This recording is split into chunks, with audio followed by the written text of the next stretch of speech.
representing Franchise Secrets, Eric Von Horn.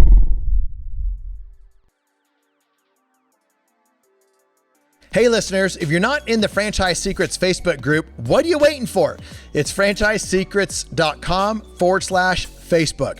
Now, this is a large community of franchisees, franchisors, buyers, sellers, anybody that's involved in franchising in any way. It's the community to go to, ask your questions, get answers, help people out, and get help. It's franchisesecrets.com/Facebook.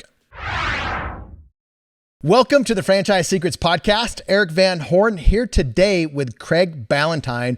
Now, Craig is known as the world's most disciplined man. He built Turbulence Training to over $10 million in sales and now runs Early to Rise. His books, The Perfect Day Formula and Unstoppable, have helped over 55,000 high-performing individuals like you to own the day, double your income, and work less. Craig has built 5 7-figure businesses in 5 different industries, written 3 books, including 1 Wall Street Journal bestseller. He's mentored thousands of entrepreneurs all over the world, ranging from 9-figure CEOs to industry titans to busy fathers and high school teachers and everyone in between. He's helped more than 260 entrepreneurs earn their first 7 figures and countless others make more and work less. Man, I've been so excited to have you on the podcast, Craig. We're going to be talking about so many things, but like when I think about how to get more done in less time, it's you. When I think about how to squeeze more out of life, it's you. So welcome to the show. This is going to be a lot of fun, my man. I'm super excited. So tell us a little bit more. What did I miss about who is Craig Ballantyne? Well, I grew up, I'm just a farm boy from Canada, and I wanted to, I actually wanted to be a strength and conditioning coach in the National Hockey League. And that didn't work out, but I started writing for Men's Health magazine. And that's where I discovered that I was really passionate about helping people find scientific shortcuts for success, whether it was scientific shortcuts for their workouts, which is like the first half of my career, or scientific shortcuts for productivity and discipline, which is, more pertinent to everybody listening like right now, because they're probably thinking, well, I've got all these franchisees or all these franchises, and that I'm trying to herd these cats and, get all these people to do all these things. And I've only got 24 hours in a day, and I've got my family and I've got my fitness and my faith and all of my hobbies and all these things that I want to, find time for. And what I did, Eric, is I just done a real deep dive into the study of successful people, into productivity, into morning routines, into structure and organization, into personal and self-discipline.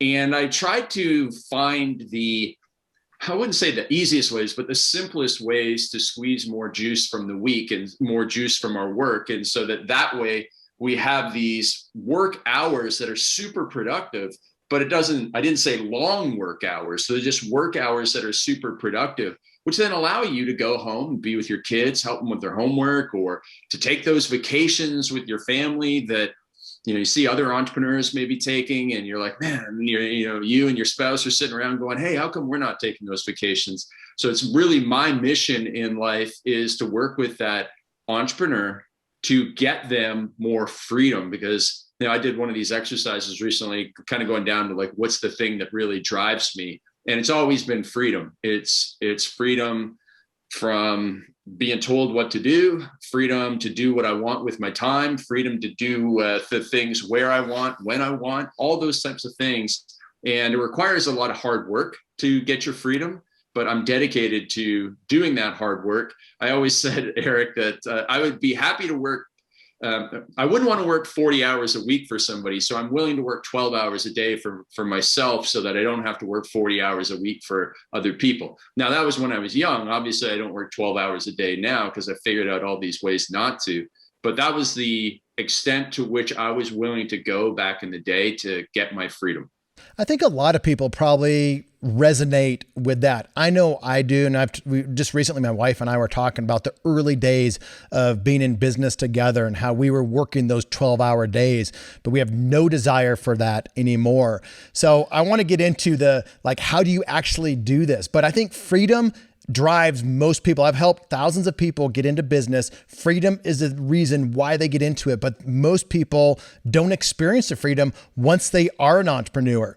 And I was just reminded too, you were speaking into the Franchise Tribe Mastermind about a month ago. You were one of the guest speakers and you talked about some of this stuff. One of the things that you said really hit me. You said you don't have to wake up like at 4 a.m. or 3 a.m. or 2 a.m. to be able to do some of this stuff. And you hear that a lot. Some of our good friends talk about getting up early and whatnot, but I love just your perspective on that because some people just aren't early morning people. And I wanted to share that for anyone that's listening that's like, hey, this is going to be the same stuff that I've heard before. Trust me, this is not the same stuff that you've heard everywhere else. So Craig, like where does an entrepreneur that's driven by freedom, but is experiencing 12 hours a day of work actually start? Yeah, the first thing to do is, great question, by the way. The first thing to do is that self-reflection and introspection. And there's two things that will really open up somebody's time. And the first is identifying all the negative time sucks. A lot of us, we rush to okay, if I want to be productive, that means I got to get up earlier. I got to do these cold showers. I got to, go really hardcore on this stuff. No. First of all, it's just like weight loss. It's not about adding more things. It's about, first of all, what's stopping you from losing weight? Well, you go to Cheesecake Factory, you have 2,000 calorie appetizers at Applebee's. If we remove those negatives, you're going to probably start losing weight, and it's going to be very simple for you. Same with our time. Are you watching 4 episodes of Netflix a night? Are you drinking 2, 3, 4 alcoholic drinks a night? Are you sleeping in? Are you, on social media 3 or 4 hours a day? Are you getting in a lot of political arguments? I mean, it's very easy to get sucked into this thing right here, the phone. And if you don't set up systems to protect yourself from the negative, just like if you don't set up systems to keep the junk food out of the house or to prevent yourself from overeating when you do go to a restaurant, if you don't have systems in place, if you don't have accountability to a coach or a mentor or a buddy or peer group or a trainer or whatever, you won't be able to remove those negatives. So the number one thing that we do to help people be more productive without getting up at 4 a.m., 5 a.m., or even 6 a.m. is to figure out through that self-reflection, what's stealing my time? What's stealing my time? Because everybody listening to this, whether you own a franchise or you have many franchisees, you have systems in place so that nobody's stealing your money. Every single year when you do your taxes following the system that prevents the government from stealing too much of your money. They're going to take some of your money, but you do everything you possibly can. You set up systems so that you protect yourself. But when it comes to time, which if you have children, is a much more valuable currency than money, we actually have very few systems that stop people from stealing our time. In fact, we've set up our lives where it's almost that we're just allowing people and newsletters and social media and our phone and all these bad habits just to come in and hold us up at gunpoint and take all the time out of our little time cash registers. So first of all, identify the stealers, the thieves of your time. And once we've done that, well, whether it is the Netflix or the social media or something, we can start building in the things. And you could be removing apps from your phone. You could be unsubscribing from email newsletters, which is something that you should almost do on a monthly or quarterly basis. It's just, why am I on this? Unsubscribe, unsubscribe, unsubscribe, unsubscribe. Because every minute you spend reading some stranger's email newsletter, you're stealing from your kids or you're stealing from your own workouts if you're struggling to be in good health.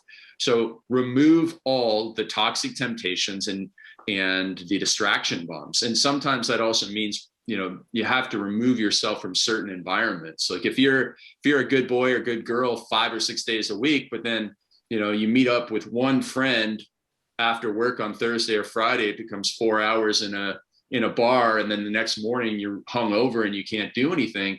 You've got to remove yourself from that environment. And I used to be a binge drinker, Eric. So I hung around guys who, we'd love to meet up and drink. And, every Saturday was just, it was like 12 hours of drinking with these guys. And I didn't want to lose them as friends, but I wanted to lose binge drinking as a bad habit. So I simply changed my meetups with those friends to very early on either Sunday or Saturday morning, or sometime during the week for physical activity. They were into hikes, they were into working out. So I would still remain in friendship with them, but the system I created for the friendship did not have negative consequences. So that's number one. So real quick with that, Craig, because you were talking about some of those things that steal time, and I'm probably, as I look back, I've been unsubscribing like a madman the last month of all these different newsletters, even newsletters like, I really like this one or this person, but I'm just going to unsubscribe. And some of them are friends of mine. I'm like, I hope they don't see this. I'm sure they don't care. But I've unsubscribed from so many different newsletters that are really good things. So I like that little tip. Are there any other little things that you would suggest that are common time stealers? Even like you said, remove apps. Some of this sounds extreme, but they're absolutely time stealers. And I've removed apps. I know some people don't have Facebook, don't have Instagram on their phone because of that. Yeah. And so there are certain things that I manually access without being on the app, so that it's not pushed out to me, but instead I push myself to it and give myself 5 minutes to go. And I know this person is very smart. They post really good stuff on Twitter. I go to Twitter, the website, not through the app. I'm not signed in. I go just to that person's profile. I read their stuff. I don't get sucked into the other stuff. Another thing that I do is I actually, I pay or I give access to some of my content to young people, and I have them go and listen to podcasts and distill it down into 5 bullet points that they send me. So I'm actually consuming the content in a much more efficient way that like there was this one Tim Ferriss episode that I really, I heard everybody told me I had to go and listen to. Well, I don't have 2 hours for a Tim Ferriss episode. So I sent that off to a young kind of apprentice. They distilled it down, and they're taught to distill it down into a very small amount of information. And then from one of those bullets, if I feel like, oh, I want more information on this, then they can bring me more information on it. So you can actually outsource your consumption of information, because I'll tell you what, otherwise it's a slippery slope of adding another. I'm just going to add one more podcast, and now you got 12, now you got 13, now you got 14. And the way in which people are pumping out content today, you simply can't keep up. There's over 3 billion videos added to TikTok every month. And that's just an example of like how much content is being consumed or produced, And so that's one other thing that you can do. But yeah, ruthlessly reduce it. There's a great Bruce Lee quote. He says, it's not about the daily increase, but the daily decrease. Hack away at the unessential. And so, are you reading the newsletter for entertainment? Are you reading the newsletter out of habit? Or are you reading the newsletter because it's going to have a significant, and I mean a significant, impact on your financial situation or your personal health or whatever it is that you're listening to? So you do have to be ruthless around that. And you have to just build in those hacks that allow you to get what you need, and then get out of there without being sucked into the vortexes that are those social medias or whatever it is. So it's simply one of the things that I taught to your mastermind, and I'll teach it here again, is it's to do a time journal. If you want to lose weight, you do a food journal to see everything that's going in. If you want to do a time journal, or if you want to be more productive and accountable for your time, you do a time journal to see how you're spending your time.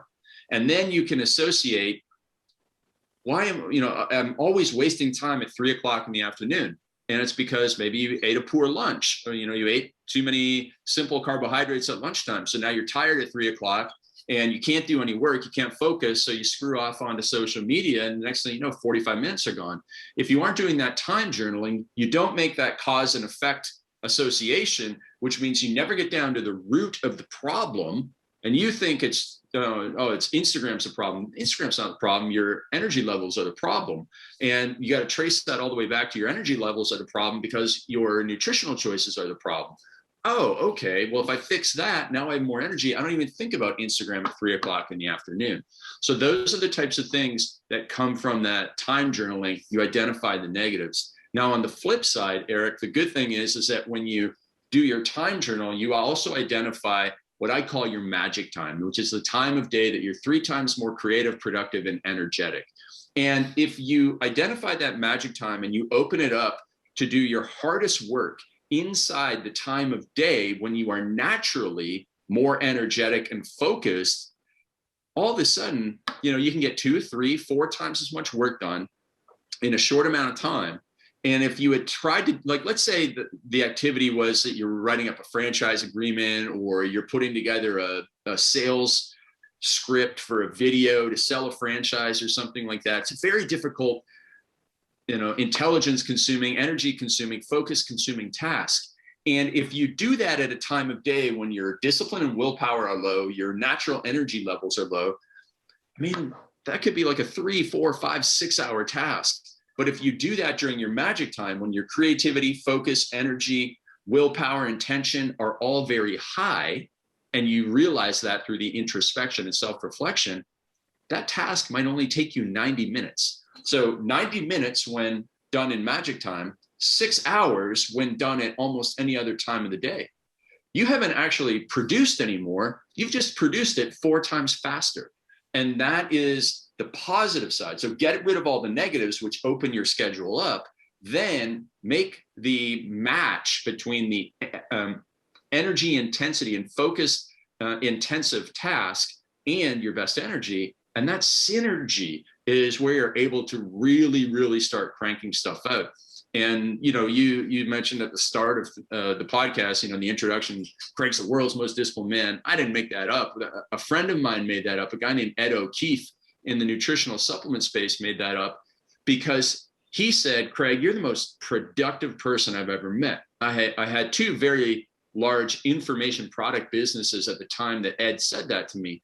And he was like, I don't understand how you get all these newsletters done in this business, let alone both of these businesses. You're insanely productive.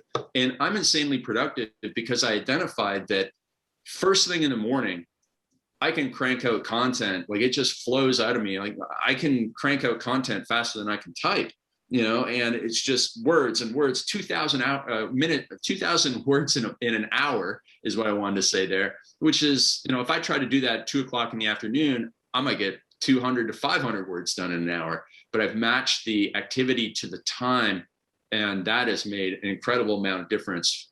And that's what I want to impress upon everyone. And here's what's, sorry, go ahead. If you want to go deeper as a franchisee, then check out the Franchise Tribe Mastermind. It's a tribe of franchisees across many different brands, sectors, and industries with many things in common besides just franchising. Things like being growth-minded and having a lifestyle focus, remembering why you got into business in the first place, learning from others' mistakes versus just making a bunch of your own mistakes, or helping people avoid the mistakes that you've made. A desire to shortcut the path to success. In other words, franchisees who want to be around like-minded, solution-oriented A players. Check out franchisesecrets.com/mastermind. So how does distraction fit into that? I would imagine distractions later in the day are pretty typical. So is it most magic time that you've seen in the morning or before something happens, whether it's meetings or whatever? Because I found it in my own life, once I hit 9 o'clock in Mountain Standard Time, emails start coming in, text messages start coming in, and it's hard for me to ignore some of that because I can just get it done quickly. Well, early in the morning is a magic time for me. I know it's my magic time, even recently as I've dealt with some different things where my focus in the morning has been way higher than it is in the afternoon, as I've discovered over the past month. Yeah, there's one other aspect that will make you super focused, and that is a deadline with significant consequences. So we've all had very productive afternoons in our lives because something had to be done at 5 o'clock. Something had to be submitted to legal or to a bank or the IRS a couple of weeks ago. Yeah. And wow, how did you get so productive? It's because it's in corporate world, it's called the holiday effect. People are most productive on the last couple of days before they go on vacation, because they have that ultimate deadline. And so in a regular day, how do you harness the power of that if you can't do your magic time? Because I know some people are going, well, I know I'm really productive at 9 o'clock in the morning, but that's when I have all these meetings. All right, so if you can't be really productive in your magic time every day, hopefully you can at least a couple times per week. The other thing is harnessing the power of an end of day deadline. Research shows that we are have the most disciplined willpower and intention early in the morning. It is a natural thing for most people, probably 80% of people. And then we also have this little boost of energy 6, 7, 8 o'clock at night, depending on what time you go to bed. And we've all had that especially when, if you're young and single, or if you don't have kids yet, or maybe your kids have moved out, or maybe your kids are really busy with their own stuff. You found yourself working at 7 or 8 at night. And yeah, you're pretty focused for a couple of reasons. One, naturally you have some energy, but two, also that's when the texts and emails have died down. I know I live in the Pacific time zone.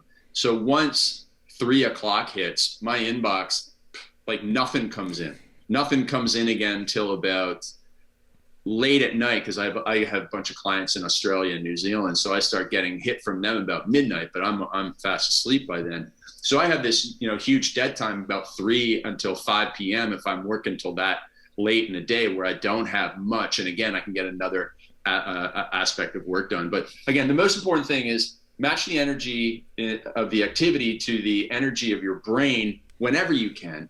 If you can't if your magic time is a time of day when you have a lot of meetings that, they do depend on other people's schedules and you can't get out of them. If you can at least block it off twice a week, that'd be incredible. Maybe you get it on Saturday morning as well. And then you harness the power of the deadline, whether you call it an artificial deadline or a real deadline, of getting some work done later in the day. And there has to be consequences to every deadline, because if you say, well, I got to get this done by 5 o'clock today, but you're just saying that, and if you don't get it done at 5 o'clock, you still get to go home and have dinner. You don't get penalized by legal fees or anything like that. And there's really no consequence to it.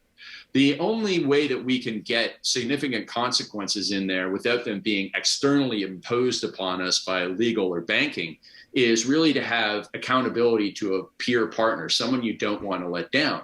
Because if you think about whether you've made a promise to your parents, a promise to your spouse, a promise to your brother or sister, a promise to your kids, making that promise to somebody that you deeply do not want to disappoint will, it can help you move mountains in your life. It will help you stick to a deadline. And so when you find, whether it's a coach, whether it's somebody who's a coaching client of yours, Eric, or a coaching client of mine, or whether it's, just somebody who is at the same level in business and you really respect them and you say, hey, you want to be an accountability partner? One of my mentors, a guy named Marshall Goldsmith, says that everybody should have an accountability partner that they check in with every day on 3 to 5 questions that don't change every day. Like, did you do this? Did you get up on time? Did you work out? Did you spend 60 minutes doing this? Did you say I love you to your spouse? And did you shut your phone off at 6 o'clock? If you do those, those are the 5 questions you have to answer every day. And if you do those things, you're going to be on track. And I'm going to hold you accountable to them. And you and I are really good friends. And you're going to be honest, but you're so you're not going to lie, but you're going to be feeling a little bit disappointed in yourself if you don't answer in the positive for those things on a regular basis. So harnessing the power of that will also move you ahead in life. I love that. And just 2 things that you said that resonated a lot, magic time, 3x magic time. If you really knew that you could get 3x done during an hour or 2 hour or 3 hour time frame, you would probably adjust some of those meetings that are being dictated by other people that could be dictated by you. And I've done that in the past. I've had different things on my calendar. And I said, this is non-negotiable. This time on this day is non-negotiable. It is for X, Y, and Z. And they didn't even need to know what it was, but I started to take more control over my calendar, Craig, and I realized how easy it was to do because other people would just work around it. I used to be the guy that would work around everybody else's calendar. That's exactly it. Yeah. So this is where the work comes in. most of us are like, oh, who am I to ask that person to do it? Well, listen, I mean, they'll do it. If you come from a blue collar background like I do, is when you're first getting into that mindset, you do feel like a little bit like, really? Who am I to make that ask that all the meetings have to be between 2 and 4 in the afternoon in order to protect my magic time? What kind of person do I think I am? But at the end of the day, that's the best thing for you. It's probably the best thing for them. It's the best thing for your family. It's the best thing for everything. So you do have to make those asks. And I love that phrase that you used, non-negotiable as well. And when you put that in place, that's huge. And the other thing that I'll add to that, Eric, is that I find that a lot of entrepreneurs suffer in the productivity area because of what I call death by 1,000 cuts. Death by 1,000 cuts is when you have an hour of this, 45 minutes of this, then you go to 45 minutes of this, then you have 30 minutes on this, and you 30, and then an hour, and then an hour. If your day is in 30 and 60-minute blocks, you are not using time blocking and time batching properly. So like for me on Mondays, this is, nearing the end of my Monday, and my Monday is hour-long meeting with executive team, hour-long meeting with marketing team, hour-long meeting with entire team, and then a break, then another hour-long meeting. I'm having this podcast during that break. So now all of the meetings have been batched onto Monday. And my entire career, whether I was doing one-on-one meetings with people or team meetings, always Monday. And then the rest of my weeks, mornings are batched for creativity, afternoons are batched for coaching calls, other podcasts, that sort of stuff.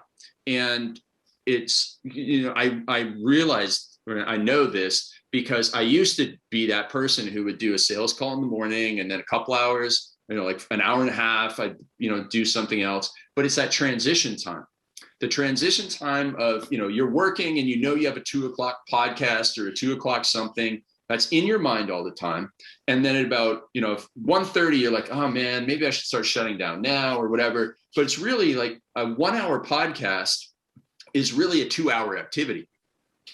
And so I always tell my coaching clients that when you say you have an hour-long task, you actually have to double the time, the transition into it, because you're transitioning out of another activity, transitioning into it, whether it means setting up your microphone, shutting off all your windows, et cetera. You got to transition mentally into the podcast. You do the podcast. Now you got to transition out of the podcast back in. You got to put the microphone away. You got to do this, that, and the other thing. And it's like you actually just spent 2 hours on that. And the hour that you had dedicated to writing after it was really only 30 minutes because you didn't get done the podcast till 3:15. You did 30 minutes of writing. Then you had to transition in and get ready for the 4 o'clock meeting. So it's that death by 1,000 cuts that gets so many people. If you're a franchisor and you're interested in becoming one of my private clients, the thing that I do best is help franchisors with their franchise development process. As I've talked to many franchisors over the years, hundreds of franchisors, most of them have broken processes and they have a lot of holes that they are letting really good candidates fall out. The buyers are falling out and they are spending way too much time with the wrong people who don't end up buying. As a result, they are not able to be very effective in that process. I love to help franchisors who have a broken franchise development process or that just needs to be optimized. Message me or email me at eric@franchisesecrets.com, ERIK@franchisesecrets.com, or sign up for the monthly memo and reach out to me. Why do we continue to do death by 1,000 cuts, even though we know it intellectually?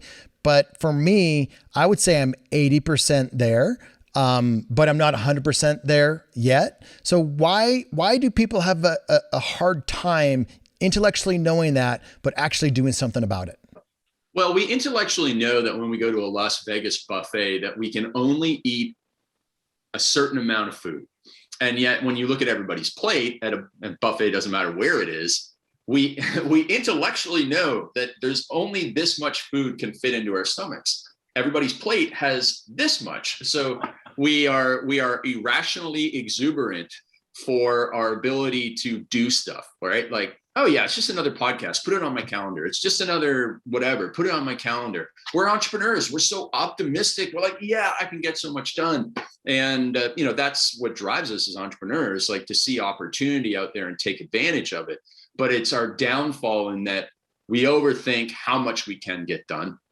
And in my book, I call this trying to fit 10 pounds of potatoes into a 5-pound bag. What book? What book is that? And repeat that, please. That's in the Perfect Week Formula book, which is my latest book.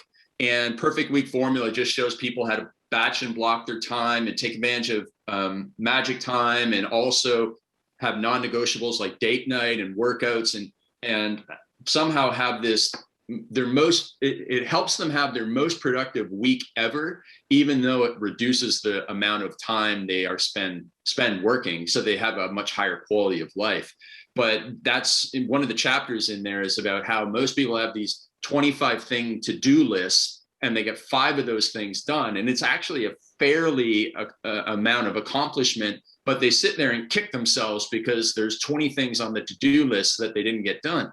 And the truth is, like, 19 of those 20 things shouldn't have been on the to-do list anyways, but you just added it because you're an entrepreneur who thinks they can do a million things. And so that's why we intellectually make that mistake. So coaching, you talked about coaching clients, you talked about accountability. I love how you are giving, there's a really good way to do things, but then you can level it up. But you can hire someone to be your coach, your accountability partner, but you can also talk to an entrepreneur that's at the same level that you are to be an accountability partner. But what is it like for someone that just wants to go all in on this productivity thing to work with somebody like you? I don't even know.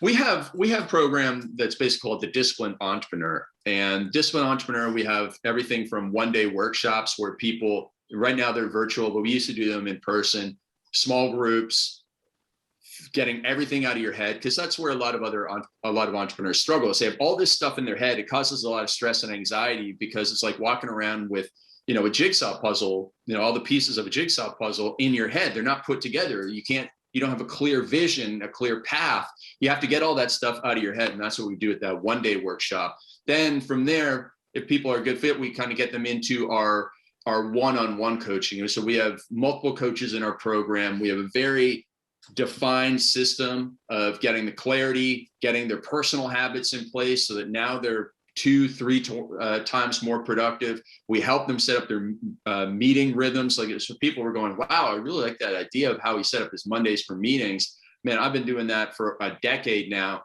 and everybody's aligned on Mondays, so everybody can go off and be a high performer. Because it's one thing for you to be a disciplined entrepreneur, but if your organization is very chaotic and there's not good communication and clarity on the vision that we help you create, then your staff might be productive, but they're productive at the wrong things, or you're going in the wrong direction. And you can go 10 miles in the wrong direction and say, man, we went 10 miles today, but yeah, you went the wrong direction. So we get people aligned on that. And then we have a disciplined sales approach. We have a disciplined marketing approach. And then we teach people how to be disciplined with their numbers and, once they've made the money, what to do with it next. So those are all the things that we coach people on.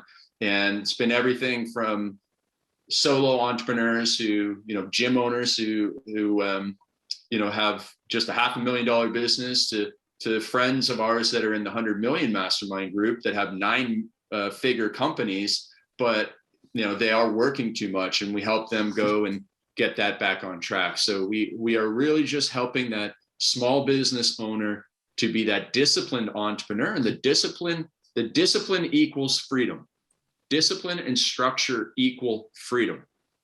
The more discipline, the more structure you have in your day, in your business, in your organization, in your processes, the more freedom you have, because the money's coming in and you have the time. So you have financial freedom and you have time freedom. You actually have time to enjoy the money. Most entrepreneurs have one or the other. It's rarely that they have the time. They often have the money, but they don't have the time to enjoy it. So we make sure that they do. I love it. How do people get into your world? I'm a big user of Instagram. We create a lot of content there, and if you send a message on Instagram at Real Craig Ballantyne, we'll get it. We'll get back to you. My book, The Perfect Week Formula, is our latest book, and I highly recommend people start there. You can go and get the digital versions for free, no opt-in required, at craigballantyne.com/free books. Or if you're like me and you like the physical copies, go and just a little, $10 or something at perfectweekformula.com. You'll get access to that. And that's where people have some huge breakthroughs and really, really see the value. So hit me up there. Or, if you're old school like me, I like email because, again, I don't get any email after 3:00. So I don't really have a full inbox. You can just email me at craig@craigballantyne.com. So we'll put links in the show notes. We will also email links out. If you're not part of the Franchise Secrets newsletter, go to franchisesecrets.com, opt in there, and we will just make some of this stuff easier for you to consume. Man, you just said so much there. I know we have about 8 minutes left at the most. So I wanted to.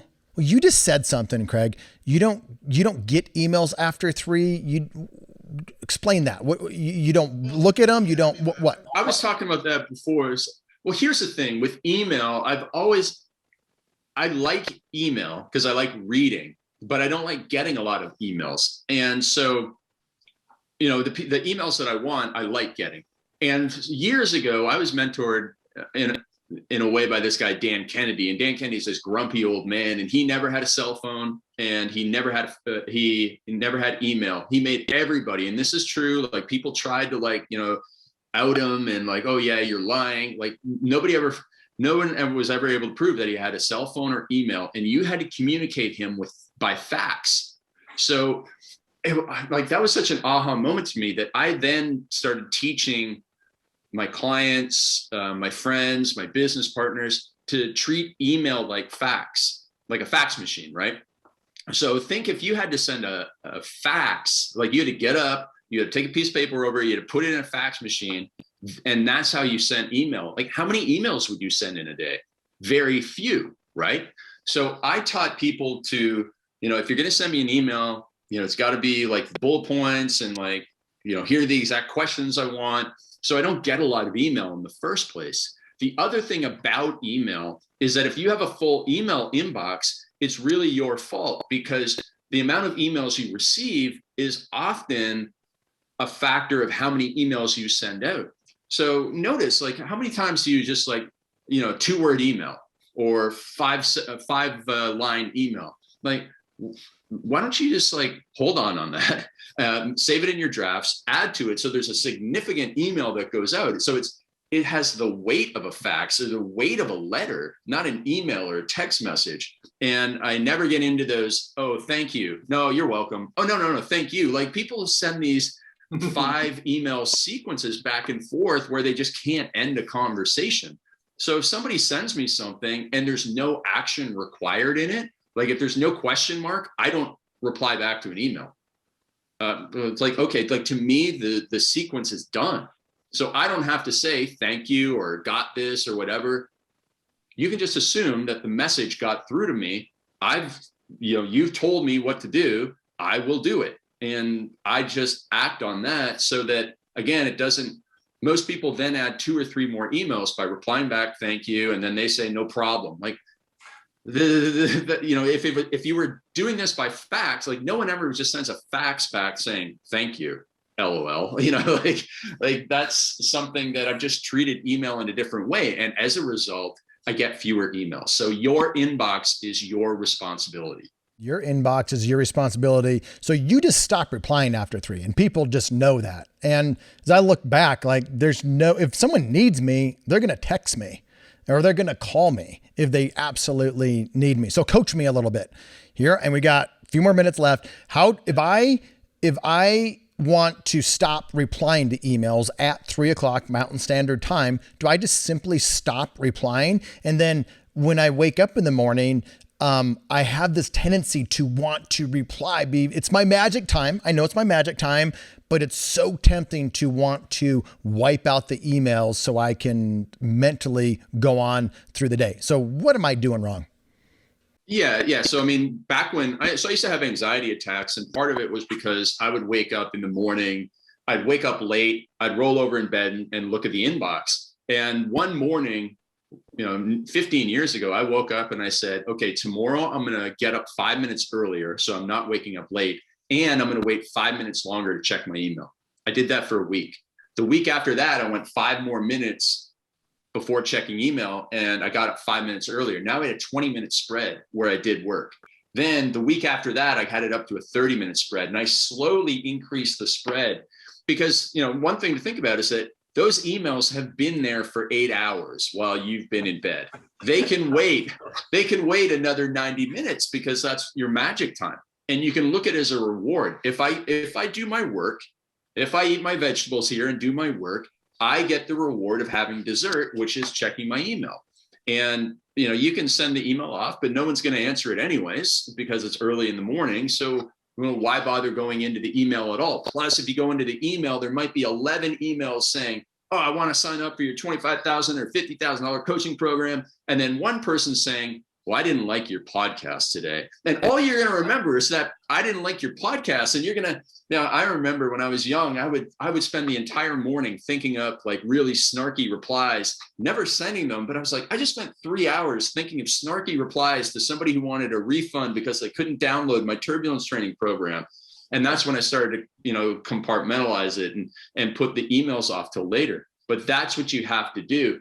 And if you're going to stick to it, like I don't like people who have those autoresponders that say, I only respond to email between 2 and 4. And then you send them an email at 11 o'clock in the morning and they reply like a minute later. It's like, listen, all right, have integrity with yourself. If you're going to have that thing, have that thing. So you got to make that rule, and that can be part of your accountability. And then the other thing that I've added is that when I send an email out that doesn't have question marks in it, I add 4 letters, NNTR.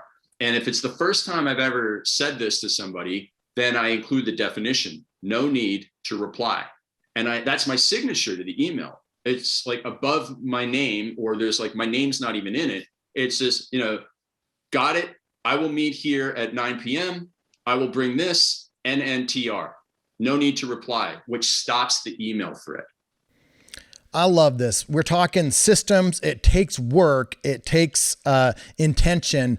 And Craig, we didn't even get into half the stuff that we talked about in the Mastermind. We had Q&A about the Mastermind. If you're a franchisee, you want to be around other franchisees, check out Franchise Tribe Mastermind or just franchisetribe.com. We have great guests like Craig coming on there doing a deep dive into this kind of stuff. Craig, anything else, since like we really didn't get into the stuff that we could have or should have? Buy his book, Perfect Week Formula, get into his world, follow him on Instagram. He's an absolute amazing man that works magic around this stuff. But Craig, what didn't we get to that you want to leave that audience with? At the end of the day, I want to help people get freedom because money and stuff are great. We're building our businesses to, have a greater income. But at the end of the day, it's all about people and experiences. Your life, your memories are all about the people that you spend your time with and the experiences that you have with them. And yeah, some of them might be like, taking the family around the world or something, but most of them are the day-to-day people and experiences. And if you're working 12 or 14 hours a day and you're not following the perfect week, you won't have those day-to-day people and experiences, and you will have a lot of regret. So remember, it's not about money or stuff. It's about people and experiences. Love it. Thanks again, my friend. Thanks for listening to this episode of the Franchise Secrets Podcast. Whether you're watching or listening, please make sure to subscribe to my YouTube channel and to whatever channel you're listening on. If you want my help with anything from buying a franchise to franchising your business, please visit franchisesecrets.com.